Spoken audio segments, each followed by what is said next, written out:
ప్రభునందు ప్రియులైన మీకందరికీ యేసుక్రీస్తు ప్రభువారి నామములో శుభవందనాలు తెలియజేస్తూ ఉన్నాం. ఎడారిలో సెలయేర్లు అనే ఈ దినపాఠమునకు స్వాగతం. ఫిబ్రవరి 18. ప్రార్థన చేయనప్పుడు మీరు అడుగుచున్న వాటి నెలను పొంది ఉన్నామని నమ్ముడి, అప్పుడు అవి మీకు కలుగునని మీతో చెప్పుచున్నాను. మార్కు సువార్త 11వ అధ్యాయం 24వ వచనం. మా చిన్న కొడుకు 10 ఏళ్ల వయసులో ఉన్నప్పుడు వాళ్ళ మా అమ్మ వాడికి క్రిస్మస్ బహుమతిగా ఒక స్టాంపుల ఆల్బమ్ ఇస్తానని మాట ఇచ్చింది. క్రిస్మస్ వచ్చేసింది కానీ ఆల్బమ్ రాలేదు. మా అమ్మ దగ్గర నుండి ఉత్తరం కూడా రాలేదు. ఈ విషయాన్ని ఎవరూ ప్రస్తావించలేదు. వాడి స్నేహితులు వాడి క్రిస్మస్ బహుమతుల్ని చూడ్డానికి వచ్చారు.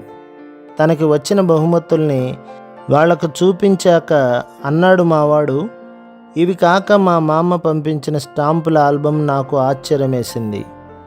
చాలామందితో అలానే చెప్తూ వచ్చాడు. ఒకసారి వాడిని పిలిచి అడిగాను, జార్జ్, మామగారు నీకు ఆల్బమ్ పంపించలేదు కదా, ఉందని ఎందుకు చెబుతున్నావు?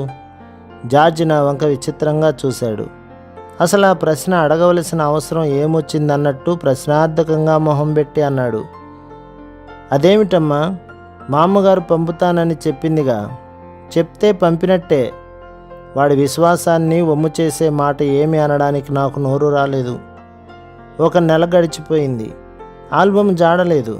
చివరికి ఒక రోజున జార్జి విశ్వాసం ఎలా ఉందో చూద్దామని కొంత నిజంగానే ఆల్బమ్ ఎందుకు రాలేదా అనే సంశయంతో కొంత వాడిని పిలిచాను. మీ మామగారు నీ ఆల్బమ్ గురించి మర్చిపోయినట్టుంది. లేదమ్మా, జార్జి స్థిరంగా జవాబిచ్చాడు. ఎన్నటికీ మర్చిపోలేదు. నమ్మకంతో వెలిగిపోతున్న ఆ పసిమొహాన్ని చూశాను. కాసేపు నేనన్నది నిజమేనేమోనన్న అనుమానపు నీడలు అందులో కదిలాడినాయి. అంతలోకే మొహం కాంతివంతమైంది. అమ్మా, ఆల్బమ్ గురించి థ్యాంక్స్ చెప్తూ మా అమ్మగారికి ఉత్తరం రాస్తే ఎలా ఉంటుంది అన్నాడు. ఏమో, ప్రయత్నించి చూడు అన్నాను. ఒక గొప్ప ఆధ్యాత్మిక సత్యం నాలో ఉదయించింది. జార్జి నిమిషాల మీద ఒక ఉత్తరం రాసేసి పోస్ట్ చేశాడు. ఈల వేసుకుంటూ మా అమ్మగారి మీద తనకి ఉన్న విశ్వాసంతో తేలిక హృదయంతో వెళ్ళిపోయాడు.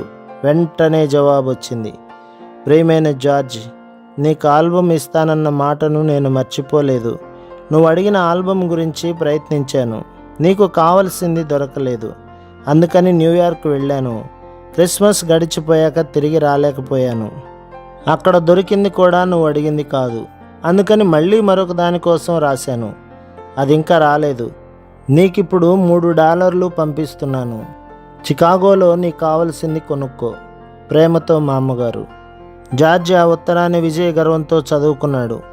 అమ్మా, నేను చెప్పలేదు అన్నవాడి మాట సందేహాలు లేని ఆ హృదయపు లోతుల్లో నుండి వచ్చింది.